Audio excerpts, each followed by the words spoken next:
মুহাম্মদ সাল্লাল্লাহু আলাইহি ওয়াসাল্লাম বলছে দাড়ি রাখো, এরা কাটে। বলছে টাকনুর উপরে প্যান্ট পরো, এরা নিচে পরে। এখন নায়কেরা দাড়ি রাখে, এরা দাড়ি রাখে।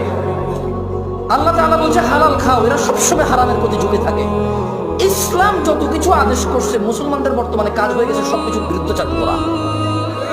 ওয়াল্লাহি যদি শুকর খাওয়া হালাল হতো, কেউ শুকর খেত না, গরু খেত সবাই।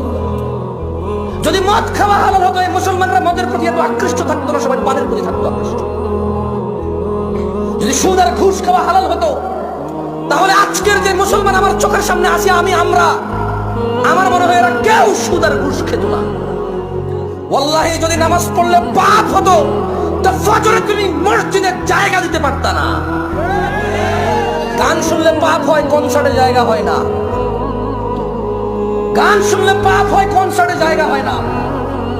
সিনেমা দেখলে পাপ হয়, ইন্টারনেটে মিলিয়ন বিলিয়ন্স ভিউ হয় ওইটার।